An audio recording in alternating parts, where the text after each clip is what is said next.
Hello and welcome to South of King's Landing Explosion Network's after show, where we're breaking down and discussing each and every episode of House of the Dragon.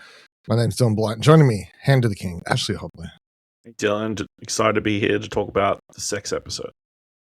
Indeed. You know, Bit usually incest. in Game of Thrones, the penultimate episode is about big battles. Yeah. This is a big battle Big for... battle of those dicks. I mean, there was no dicks. Has there been dick in this show? That's a good question. Considering the... Not on the level of A Night of the Seven Kingdoms, you know. Or even the original Game of Thrones. I mean, like... No. There was a fair amount of appendage, I felt. Maybe in the background, but not any of the prominent actors. No. I'll say I rewatched 28 Years Later recently. That dick still holds. How could that? It's impressive that it does. Yeah. Should hang down. You know? Should weigh him down, you know. Anyway, what are we talking about? House of Dragon. Is that what we were talking about? I don't know. Yes. I got so distracted I accidentally closed my phone that I had in my hand with the synopsis written on it. We are talking about the penultimate episode, season 3, episode 7, which is titled The Dragon in Winter. Synopsis was: torn between Mysaria and Daemon's visions for her reign, Rhaenyra grows desperate for a sign that she will prevail. What did you make of this week's episode? Yeah, emotionally scarring. For certain characters, and then me. Yeah, I thought it was a solid episode. I don't think it's one of the better ones of the season, but I think just because of how we know Game of Thrones to run, where the penultimate episode is meant to be a big one. This didn't feel like a big episode. Yeah, but it's also it felt like run another season playsetter backwards, where the first episode felt like a season finale and the second episode felt like a... Yeah, so you know, maybe next week's episode will actually feel like a big revelatory cliffhanger kind of episode. But, you know, it definitely, again, felt like pieces were being moved into place. Things that we kind of expected to happen played out, but then there were also some pretty big surprises in this episode. So, I mean, it was a good episode, but not super memorable, I don't think. No, I think it was... Not as a whole. You're going to, unfortunately, remember certain moments, but... I feel like it was a good episode, but I guess, yeah, that the expectation of penultimate Game of Thrones episodes, you go and expecting these big things, and it did feel like a little bit more of a typical TV show penultimate episode, like setting up more for a season finale, which is just not what you're used to. And in some ways, I guess also setting up for the final season, moving people, putting the sign of their ability to come back into power in some people, and then in others showing how they're going to probably overthrow Rhaenyra, or you can see the signs of Rhaenyra's downturn coming. Because at this point there's a certain point where you're like, what's that last season really? Like, where we, like, who's the real battle? Like, who's that last season's battle about? But I feel like with this episode, you see a few more pieces moving about to show where we're sort of headed in that final season now, I guess. Reading from W Magazine, #1 source for House of Dragon recaps, as decided by episode 3 of this podcast. Yep. I think at what point I decided I'm committed. Love is in the air in Westeros. Aemond and Alice enjoying a honeymoon of sorts in Harrenhal. We finally get confirmation of Jane Arryn's sapphic tendencies when she's spotted with her lover. Even Rhaenyra has a new bedmate. Plus, Ormond is pulling off for chats like it's Love Island. So if you're feeling withdrawal, the episode kicks off with Helena's latest dream, which is interrupted by Rhaenyra visiting her captive half-sister in order to discuss Helena's abilities. Rhaenyra attempts to butter Helena up, hitting her with a sister, but all Helena can share at the moment is that she dreamt of a grey mare. That's not enough for Rhaenyra, who wants answers. She hasn't seen Daemon in a minute. Where is he? What about Winterwolves? And what's going on in Tumbleton?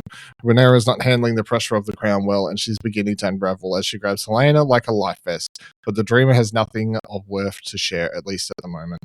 I do think that this scene sort of shows how, I mean, Rhaenyra's on edge tilt the whole time since she got the throne. Obviously, the amount of shit that she was given on her plate from the get-go has always seemed insurmountable in the ability to make this actually work. But in particular in this scene, just the she says that line that's literally like, tell me that they want me to be on the you know, like she's almost searching for reassurance that this is where validation or like a quick magic fix to everything. Yeah. Which you would understand when she is under so much pressure and that kind of stuff, and in this position that, you know, is kind of no win at the moment. Like has she had a win since she's taken no. the city? Not that I can think of. Everything has just been shit. So just eating shit all the time, you know. So, you know, you would understand, but also it definitely felt like she was there with like a fucking magic 8-ball, just shaking it every time. Like, literally. She keeps coming up with ask again later. And ask again later. Yeah. It's sort of an interesting thing for a character, I guess the good guy or whatever of a quote TV unquote. show, quote unquote. Well, the person we had been rooting for, and I'm still rooting for under midst of it all, but have fully accepted at this stage that there's no way this is going to work out. You know, it's just weird. And especially because it's Game of Thrones, I'm like, and it's not some of a random show where they could magically write a way for her to have this work. But because it's Game of Thrones, and because I just know that's not the way it's going to go. It's just odd to be watching a show where you're watching the person you've been rooting for, and I've already just fully accepted. I'm like, this ain't. There's no way out of this. There's just no world in which she makes this work and makes it out of this situation.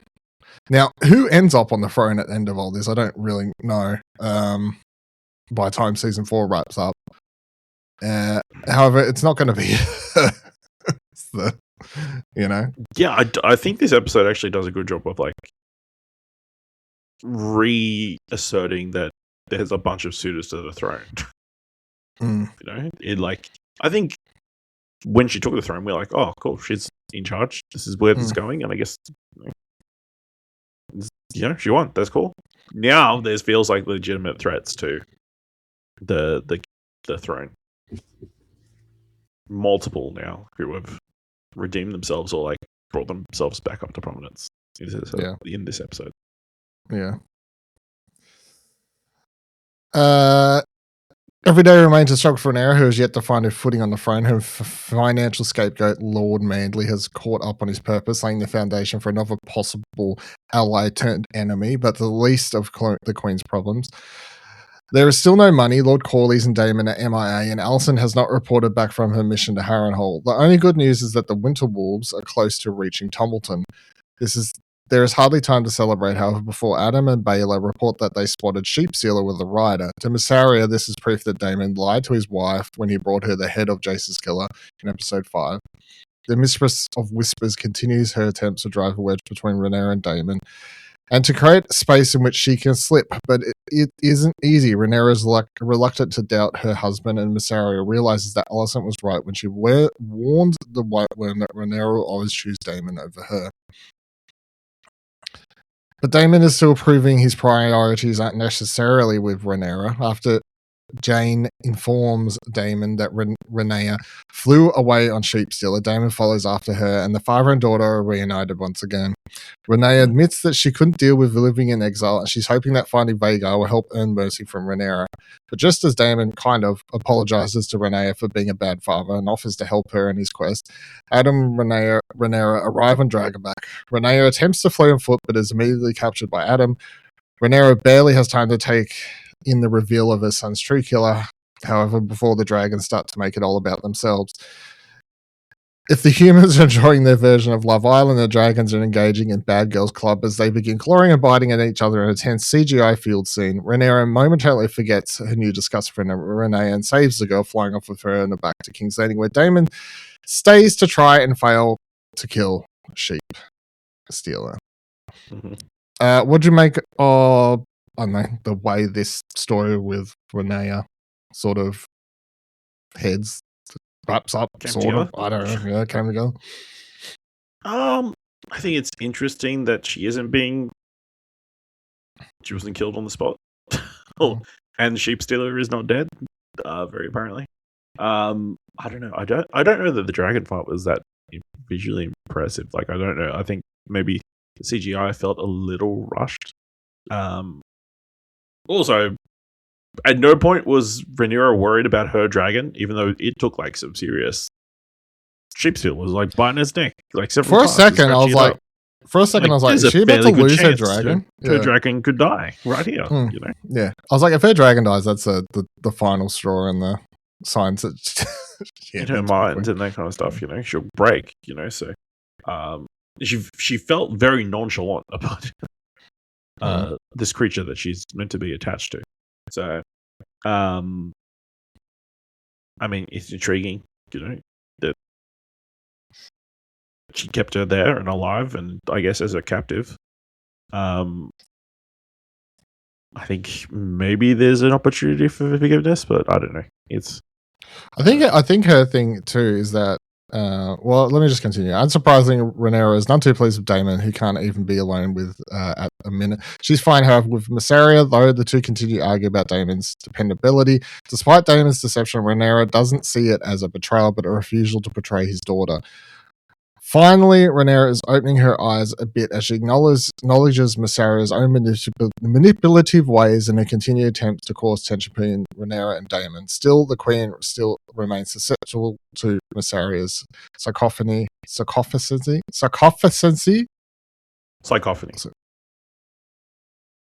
She continues pouring honey in Rhaenyra's ear, and the two share an intimate moment. It seems Daemon, even Alicent, has been replaced. Perhaps Mysaria has realized that the only way to jump ahead to Daemon in line is also to connect with Rhaenyra on a physical and romantic level. While she has listened to her old friend Sylvie early in the episode, the madam puts Mysaria in her place, reminding the Mistress of Whispers, within the walls of the Highborn, a whore will always ever remain a whore. I do think the main thing with Rhaenyra is that even if she does want to kill Rhaenyra, she's already had Daemon beg this whole case about, I had to hide because I knew what would happen, implying that she would kill her. And then she's like, what kind of person do you think I am? Or whatever she says, So she sort of dug herself into this whole, and I mean, her whole reign as queen has sort of been this, and there's that other conversation in the episode as well, where it's like, she's trying to live in the image of, do everything in the way of her father or whatever, but it's like the kingdom. So it's like the thing about like certain kings are good at ruling in certain periods and times or whatever. Yeah, kings for peace times and there's kings for war times. Yeah, and she's trying to rule as a peacetime like her father, but that's not the time that's not they're the world in. they live in at the moment. That's not the world they live in, and that's kind of her problem. Mm-hmm. And that's why I don't think she'll kill Rhaenyra either, because she's living in a social media age of worried about people's. She's worried about being woke and doesn't want to get cancelled. She doesn't want to get cancelled. Yeah, so I do think that's a main concern. Also, didn't Rhaenyra and Mysaria hook up last season? They had a little kiss, like a little kiss. They didn't go further than that from memory, though. Okay, yeah, that's what I remember. But yeah, I mean, Mysaria was a little bit heavy-handed with her attempts at manipulation, and that's why she was caught out or called out. I do think the scene that she had with the other madam was interesting, like Sylvia or whatever. Pointing out, like, hey, one, because Rhaenyra is just not talking to the people anymore and like closed off. Again, another power struggle, like making it difficult for her to be a good figure in the eyes of the people and that kind of stuff.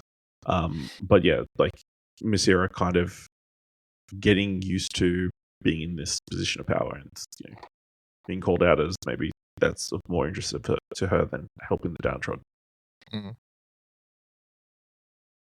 She's a reposter of the donate to this good cause, but she ain't donating herself. Yeah. That's she's sharing on social media, but she ain't sharing the link, but not the cash. Not the cash, yeah. But Rhaenyra is not only one enjoying new romances. Aemond and Aelys have built quite a life for themselves over in Harrenhal. Aelys seems to have Aemond fully within her grasp as she continues to mess with his head. Aemond imagines he sees his mum, who has come to visit him. The two begin to engage in intercourse before he snaps out of it and finds Aelys, not Alicent, on top. Now, one can read this scene in a few different ways, but I believe Aelys was priming Aemond to feel uncomfortable with his mother upon her arrival. And it works, at least at first. Alicent's journey is almost immediately doomed. Not only does she fail to receive a very warm greeting from son, but he wastes no time in killing Sir Adrian, Alicent's protector and guide, who is there to murder Aemond on Rhaenyra's orders. Thus, Alicent is forced to endure a medieval meet the parents as she shares a meal with her son and his new partner. She learns about how the couple met and a little about Aelys, though not enough to shed any true light on the character. Despite his mother's clear dislike of Aelys, Aemond reveals his plan to stay in Harrenhal and make it his seat. We will raise our own throne in the mud of the Riverlands, he says. Clearly, Alicent's propaganda is working, though maybe not well enough, as he insists on Alicent staying with him, an idea neither woman is happy about. Even witches struggle with their mother-in-laws. Aelys can tell that Alicent is there to harm Aemond, but he ignores her warnings. So when he stumbles in, poisoned by Alicent's hand, all Aelys can say is idiot. Yeah, it was a funny little back and forth and odd little scenes and, awkward little sex scene. Although watching it, I predicted that straight away just because it was, I don't know. It was too good. It was too good to be true for Aemond. Yeah. So, because deep down, that's what he wants. As soon as I thought it was her at first, but then when it started going straight to, like, when the kiss wasn't just, I could even buy her. I was willing. I think I would have brought into just a little kiss because he did that already as her, like, willing to do it to get to killing him or whatever she wants to do.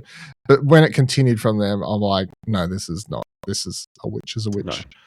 Yeah. So, although that the part at the end was quite funny with her saying idiot. Now she's going to save him, obviously, because she has such a nonchalant idiot response about it that she's going to save him. Is my assumption there. But still, what'd you make of our very messed up? Because the thing is, he stops when he realizes he's not fucking his mum. So he's really upset that he wasn't fucking his mum. Yeah, he is. But no, I hadn't thought of like I thought it was weird. Like, I think, again, it's kind of an omen of her coming, I guess, to Harrenhal. Well, she repeats the line. Yeah. Something about you're my only son, or I don't know, some line, something, those kind of things. So you're all I have left. Or something. Yeah, like so. There's the element of deja vu that is sending more crazy and that kind of stuff. So, Alicent not in a great position. I don't know why she didn't stab him when he had her voice. It's maybe you fought him off and that kind of stuff. And now she's on the run, trying to get back to King's Landing, which would be interesting. But yeah, I guess we don't really know more about Alice and that kind of stuff. I just think it's interesting from a meta position. Olivia Cooke was in that TV series recently with Robin Wright, where Robin Wright plays the mother who is very disliking of the girlfriend, and now in this, she's playing the opposite role of being the mother, despite only being like 32. Yeah, I was about to say, she's every scene that's in it was like mother and all this stuff. I'm like, it's still continuously hard to buy this age thing. But I mean, the whole thing is that. But then we remember that Ismeri she got pregnant, and also she got pregnant at like 14 or whatever the hell. Yeah. Yes.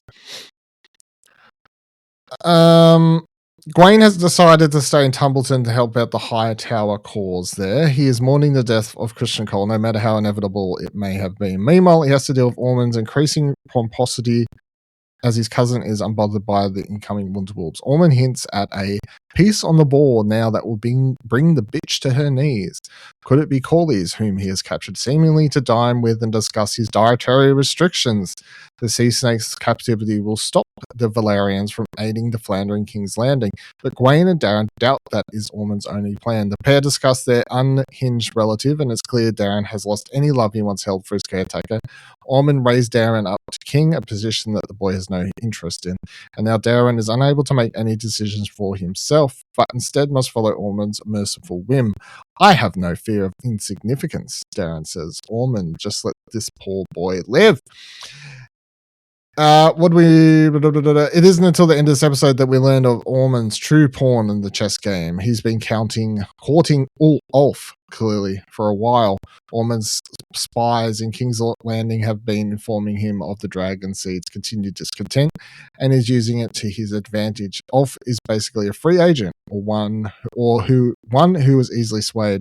Ormond offers him Dragonstone in exchange for his loyalty, but Ulf would have taken much less, likely just the ability to go back to his tavern again. Yeah, well, I mean, not surprising. No, I think we pretty much called that he was likely.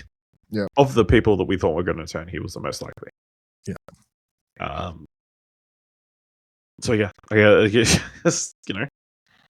not surprising, but also the smile on his face at the end of the episode. Hello, Ben. Still burned. Like he looks pretty happy about how things have panned out. So, I guess we have to wait and see if it turns out well for him, because I feel like Ulf is all talk. You know what I mean? For what we've seen. Well, when the moment comes that he is faced with an army, if he has to set on fire, I don't know if he'll be able to pull the trigger. I feel like he's going to do something that will help in the coming days and hours or episodes, but I don't think he's going to last any significant time to get to live on past that point. I think, there's a pretty good chance that he gets killed in the finale. Yeah. Because I also don't believe Ormond's just talking shit up his ass, blowing smoke up his ass. There's no way he would give him Dragonstone. He's too... No, not Dragonstone. It's a... Or what? Sir Corlys' seat. Sir Corlys' seat. Ormond is someone who's so... controlling. Well, he's classist, racist. Yeah, I mean, true. he has such a elitist. about people, elitist. So there's no way he would. He is very much pandering to Ulf this entire time, and telling him what to hear. He's telling me everything he wants. There is definitely an impression that as soon as he gets off his dragon, he'll just stab him in the back. Yeah. He'll be done. Yeah. So things are finally looking up for Team Green, even for poor Aegon, who is through quite a transformation in this episode. At first, he remains resolved to head to Essos with Larys and Tywin Lannister. On his journey, though, he learns of troops from House Mouton and Maidenpool who are marching through nearby villages looking for Tywin and the Crown's gold. Basically trapped, Aegon finally throws in a towel in an attempt to save his pride. He'll face the Mouton host, suddenly disgusted by the idea of dying as a fugitive and covered in dust. He wants to be buried as a king alongside his dragon and correct the reports that he was killed by his brother. Tywin agrees to stay with him and face his death, while the opportunistic Larys moves on. It seems the Clubfoot finally realised the seed he has been watering ever since Aegon's injury last season is officially a lost cause. When faced with the Mouton soldiers, he hesitates only for a second before standing his ground. The Burnt King gets his groove back as he announces himself to the troops, goading them to dare to strike him down. It's a powerful moment, and the men are clearly in fear, but not because of Aegon's speech or his mangled face. It's the dragon that has emerged from behind him as the soldiers are shaking. It seems the king was right. Sunfire is alive, and Aegon just got a whole new lease of on life. And not a moment too soon, because next week is the finale and time for the first battle of Tumbleton. Yeah, Sunfire lives. Wild. Also, I want to know how he Yeah. found him. Just going through the forest, like sniffs him out. I don't know. What's the? We have to assume they've got a solid sense of smell, you know. Mm. I Even don't know. though- Yes. Yeah, that's the only thing you can go on. You know? Yeah. Or he is the rightful king, and his essence called the. Yeah. You know, his aura called the dragon to him. Wild moment though. It is, yeah, just like weirdly a hero moment for a character that We hate. we've established is a shit dude. Yeah. So maybe this experience will change him and he won't be so bad, but unlikely. I don't think so. So I think this is just going to ready him up for more sons. Because the thing with him is he wants to kill Rhaenyra. He wants to kill his own brother. He wants to, he wants to kill like, pretty much anybody. he wants to kill everybody. basically everyone. And Scorched earth. yeah, it's sort of like it's an odd thing because the show this season for him has been presenting all of these scenes as like sort of the hero character, but giving him absolutely no scenes that should actually redeem his character. Like he doesn't have any redeeming scenes or qualities. How his story has been presented like the hero's journey, sort of to come out and claim the throne, but he's done nothing. I mean, the only thing is, he for a moment he's like, "I'm a shit person. I should not be ruling. We should go down that boat and go far, far away." Yeah, and now he's got his dragon heart. back. Now he's got his dragon back. That's all just going to go in the bin, isn't it? Yeah. And also just being like, yeah, he didn't actually ever say he was a shit person. He just agreed to go to Essos He because just he agreed got called a with shit everybody, person, which doesn't really change anything. He didn't rebut it though. You No, know? he was just like, okay. So yeah. All right, yeah. Well, that's anything else from the episode. Miss, do you want to call out? Nothing that particularly springs to mind. I guess we do get the moment where Alan gets Corlys's finger. So That's right. I think that probably leads to Battle of Tumbleton. Yeah, I think that's probably the only thing that springs to mind. Mm. And Rhaenyra, Her sister, or Rhaena, whatever. that's it. She has another dream at the end. Once again, about a mayor. Her and her children just happy in the city. Also, there's a moment where she's on a dragon. Something she talks about Rhaenyra, you know. Yeah. About so. Yeah, she faces down an army. She burns a bunch of people. Jumps ahead in time. Or was that a dream about her brother? That her body is in that moment. She predicted that. That's the thing, I guess, isn't it? Yeah. I know. It's hard to read dreams. It's hard to read dreams. They're metaphorical, right? So. But then at the end, I guess it's winter's coming. That's sort of all I took from that. So it's a real shame that I thought for sure Rhaenyra would go to her and say, "What's the message? The final message you got? Winter's coming." If she doesn't say winter is coming next week, I'll be pissed. Pissed. Be slightly annoyed. Missed opportunity for it will feel like a missed opportunity for a key line. Yeah, key show that'll pop line. people. Yes, sometimes you just need cheap pops. Yes, listen to wrestling every now and then. Yeah, follow the 101 of wrestling. All right, that'll do it for this week's episode of South of King's Landing. Of course, we're back next week for the season finale, and then after that, only one more season of House of Dragon Wild. That'll probably be season 4, last one. Yeah. It'll take like 2 years to come out still, but yeah, cool. Of course, head on over to explosionhour.com where you can check out all the reviews, news, and articles. explosionhour.com/podcast takes you to all of the podcasts that we do. You can find us on social media, explosionhour.com/follow. And until next week, Council is over.